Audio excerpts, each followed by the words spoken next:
ya Raheli. Walikuwa wasichana warembo na mabikira. Na unajua ukipenda mpagani hawezi kuwa tena mbikira. Kwa sababu kupendana ya kipagani lazima mfanye kwanza mapenzi, na ya Kikristo tunasubiri, kwa sababu hii tendo inaitwa haitwe tendo ya uchumba. Inaitwa tendo ya ndoa. Kufanya sex ni tendo ya ndoa, sio tendo ya uchumba.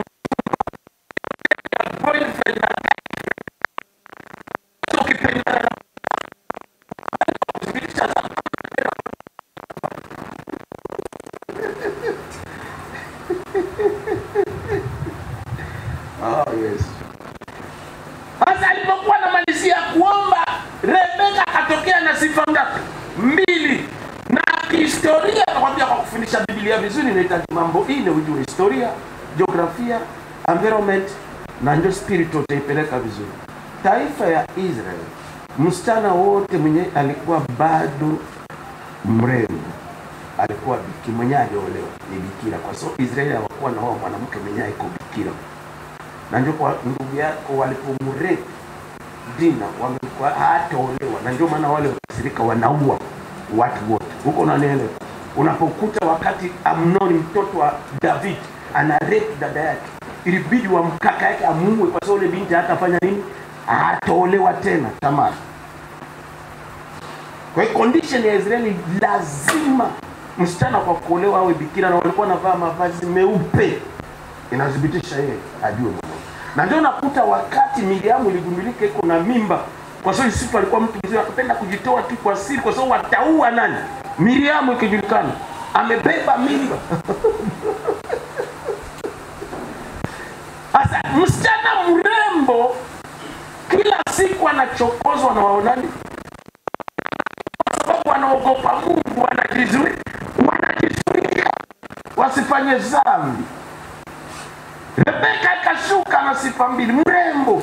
We asubuhi anachokozwa na wanaume, mchana anachokozwa na wanaume, jioni anachokozwa na wanaume, lakini hata anachokozwa na wanaume kwa sababu hii si tendo ya urafiki, hii si tendo ya uchumba, hii ni tendo ya ndoa.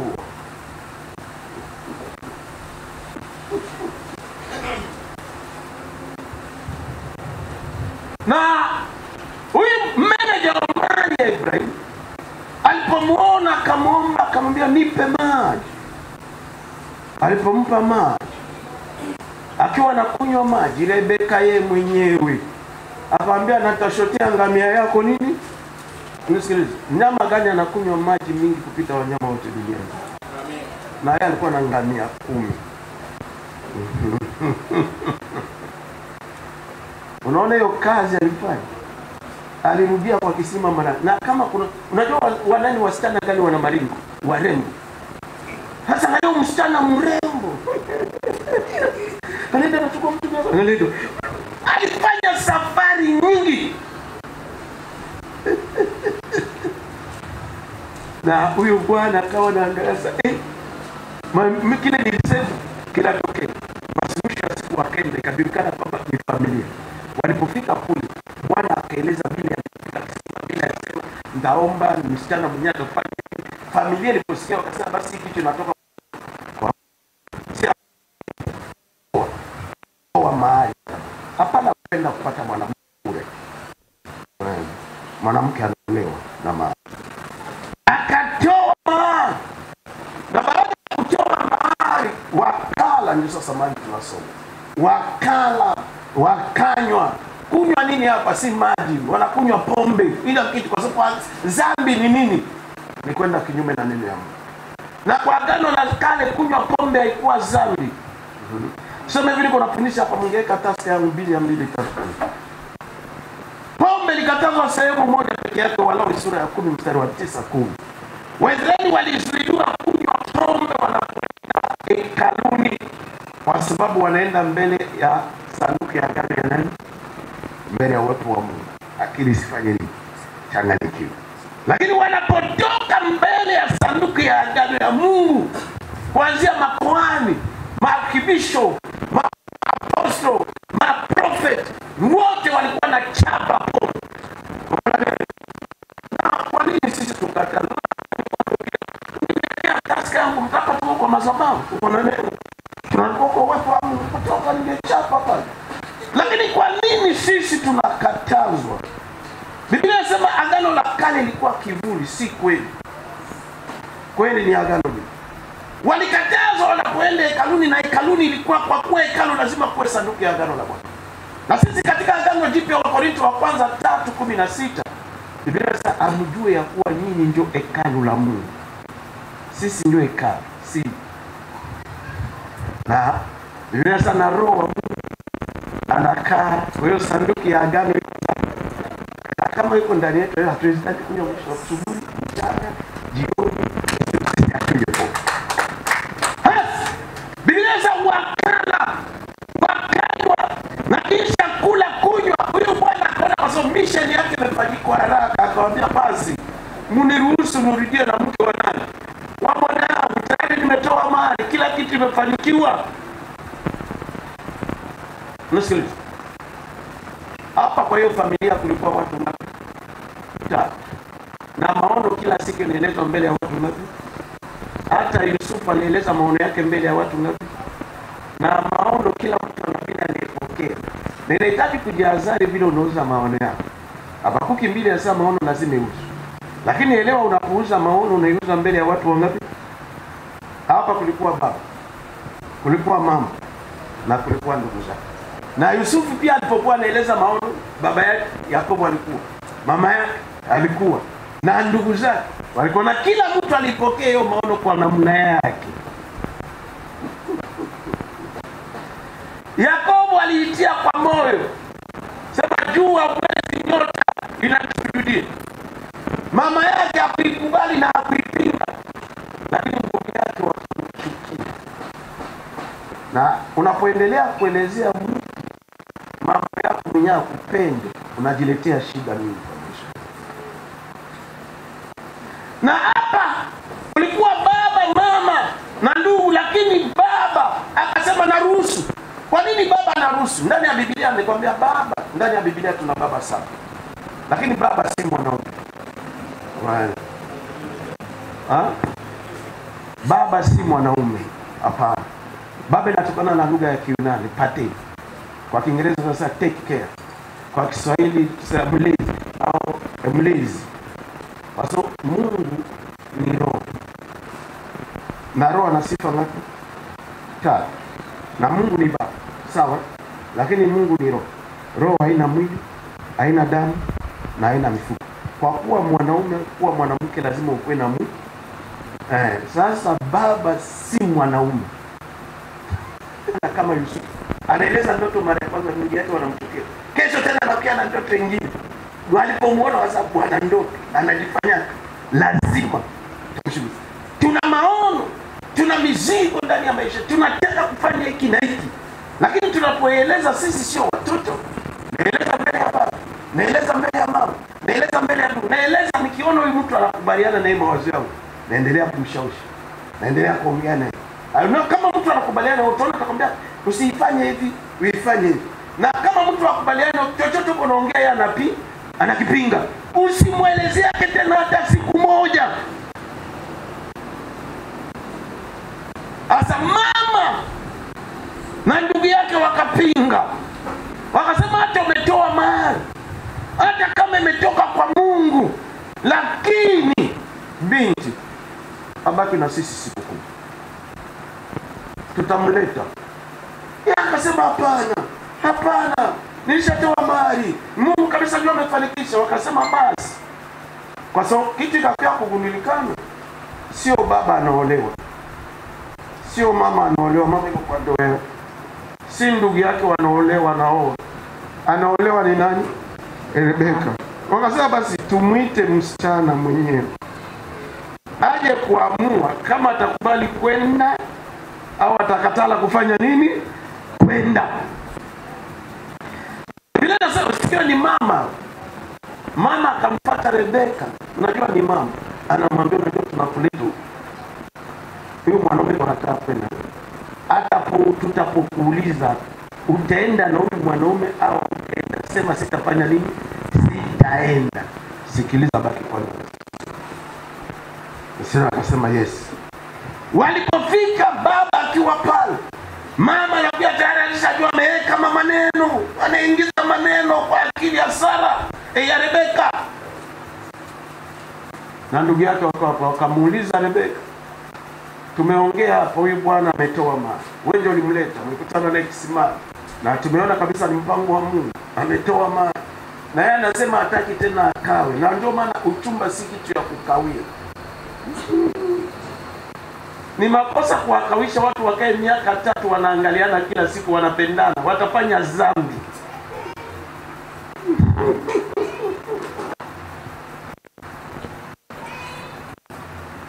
Watafanya dhambi. Uchumba ni kitu ya mwaka moja, miezi 6 kuangalia, kujuana nini, na miezi 6 kupanga mambo. Lakini uchumba ukisha sikia kwa miaka 3, miaka wanaonana, wanafanya madhambi mingi.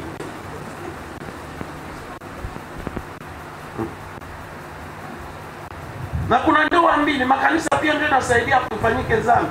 Makanisa watu wanapendana, lakini makanisa wanataka tu watu wafanye ndoa ya Kanana, harusi ya mbwembwe, magari nini. Lakini Biblia hakuna ndoa moja, kuko ndoa mbili. Kuna ndoa ya bustani ya Edeni na kuna ndoa ya Kanana. Ya bustani ya Edeni kulikuwa watu 3 tu, mchungaji, Mungu, Adamu na Hawa. Sahani ya ugali ya pande ya baba, sahani ya ugali pande ya mama, na sahani ya ugali ya mchungaji. Kisha hakukuwa gari, hakukuwa mbwembwe. Mbona kanisa nataka kusababisha huyu na huyu wanavutiana, lakini kipato yao haiko kubwa kwa kuweza kufanya harusi ya nini, ya mbwembwe. Kwa nini kanisa walazimishe mpaka wafanye harusi ya Kana? Hapa walipomuita msichana, lakini hata kipato yenyewe ikiwa ikufe ovyo ovyo tu, mfanye harusi ya mbwembwe, kisha kesho mwanze kufanya mambo. Baba shusha, tunakosa pesa ya kulipa nyumba. Baba shusha, mpaka Mungu asaa watu wajinga sana. Mmeharibu pesa wote kwa harusi. Harusi inaweza kufanya wakati wowote. Mwisho wa mwaka naanza, mwanzo wa mwaka nafanya sherehe yangu kubwa ya harusi tena. Tunaenda kueleza miaka 30. Taifanya ya mbwembwe. Harusi inaweza kusherekewa wakati wote.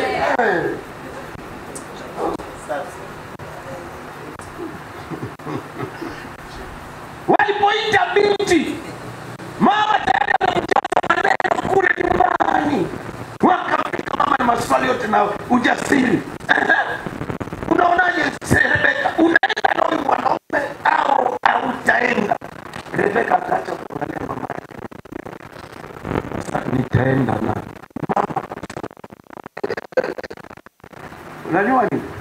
Nakwambia katika kuoa, kitu Rebeka alijua, si baba yake anaoa, si mama yake anaolewa, na si ndugu yake anaoa. Ni yeye anaolewa. Na anaolewa na mtu mwenyewe na mtaka na mchagua. Usilazimishwe kuolewa na fulani, na usilazimishwe kuoa fulani. Ni wewe mwenyewe unamchagua. Unaelewa? Kuna kitu mbaya kwa ndoa kule.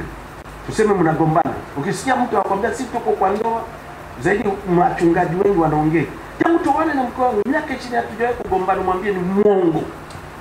Hiyo pastor ni muongo. Ndoa yote kuna milima na mabonde. Kuna ugomvi, kuna hii, kuna yote.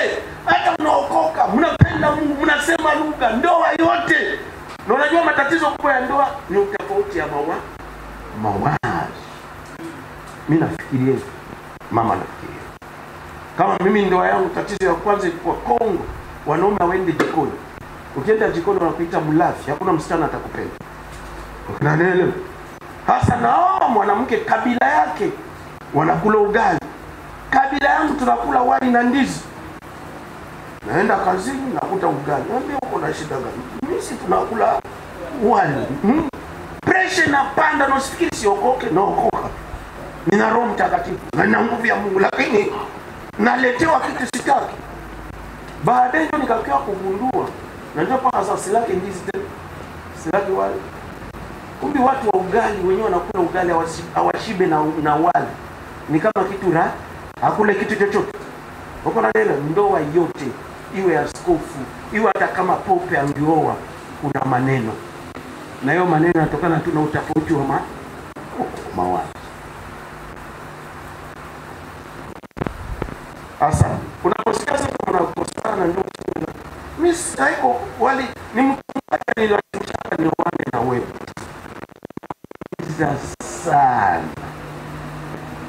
Sana. Kwa hiyo pointi ya tatu ni wewe uko unataka kuoa.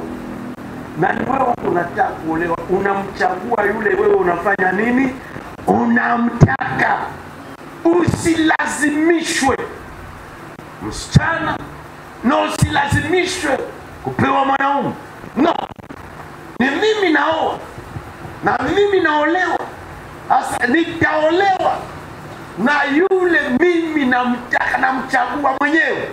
Lakini katika kuchagua mtu, na tangu siku utachagua kabla hujaoa, nakwambia kila mtu atakushawishi. Lakini siku utapata mchumba, kuanzia hiyo siku utakusikia ripoti hiyo msichana 80% ni mambo mabaya. Utasikia 80% ya mabaya ya kijana. Lakini wengi nakufia hapo. Uko hele. Lakini ninaposikia kuhusu story ya mtu yule namtaka, sitaipinga na sitaikubali. Najua nini? Najua makanisa mingi yaendelee. Hata makazi mingi ya Mungu yaendelee kwa sababu ya upuuzi mmoja. Nisikilize. Kitu nilikuwa nawaambia Nehemia kwa jinsi ya kutimiza mambo. Sasa Mungu anaongea kwa njia 14. Na katika njia 14, njia 7 rahisi na njia 7 ngumu. Njia rahisi ya kwanza, Mungu analeta mawazo ndani ya moyo wetu. Ndio nikwambia Nehemia 2:11 akaenda akasema mawazo Mungu aliweka ndani ya moyo wake, hakujaambia mtu yoyote. Unaona nini?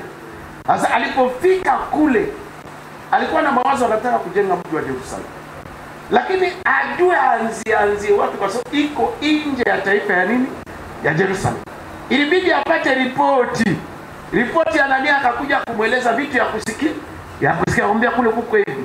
Nchi ya Yerusalemu, watu waliobaki kule wako kwa ziki na wako kwa shida. Ukuta wa Yerusalemu umebomoka na malango yake imefanya nini? Imeangamia. Lakini akaanza kujenga kutokana na ripoti ya kusikia. Na makanisa, uchumba, ndoa inaharibika kutokana na ripoti ya kufanya nini? Kusikia. Ilibidi Nehemia atoke kule kwa nchi ya kigeni, arudie kwao. Ende kupata ripoti ya ngapi? Ya pili. Ende kufanya nini? Aone mwenyewe na macho. Uko na neno? Na ushahidi wa nguvu wa maneno ya Mungu. Na ushahidi wa nguvu mahakamani ina picha ngapi? 2. Yohana anasema ni mimi Yohana niliona na kusikia. Ndio nafanya nini? Nashuhudia. Hapana kushuhudia vitu au kuona na kufanya nini? Kusikia. Hata mahakamani ukiwa shahidi, wanakuuliza uliona, unaeleza ilikuwa hivi. Utasikia tu hakimu anakuuliza kwa swali kadogo, hii mambo uko naeleza uliona au ulisikia? Ukisema ulisikia na kalamu nyekundu, sasa ushahidi nyai na nguvu. Lakini uliona ushahidi uko na nguvu.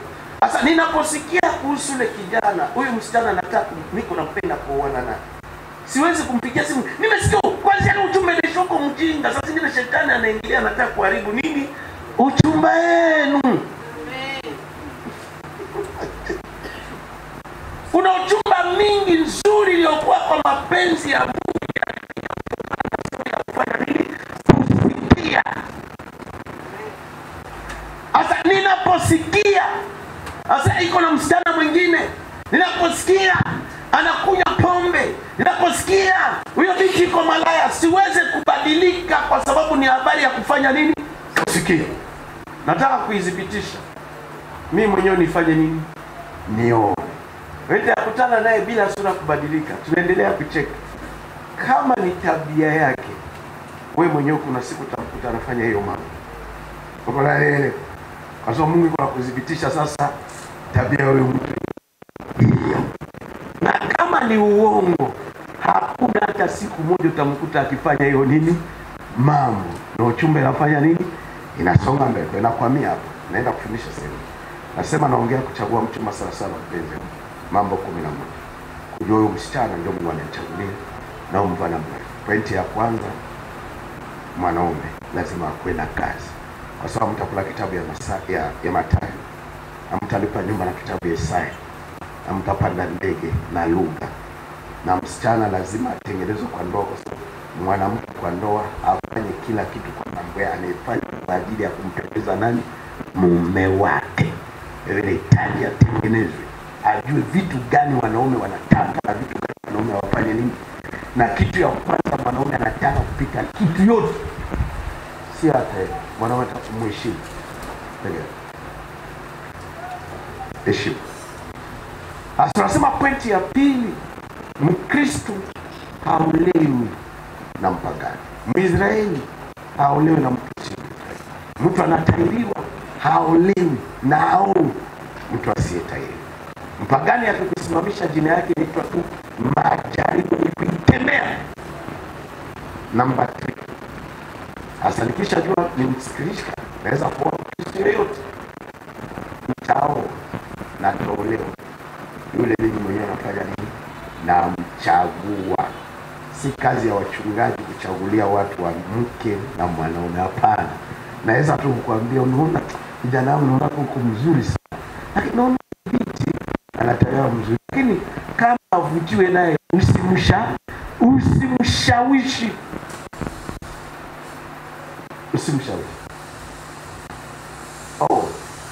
Olewa na mtu wewe mwenyewe unavutiwa naye. Na baba yangu wa mbinguni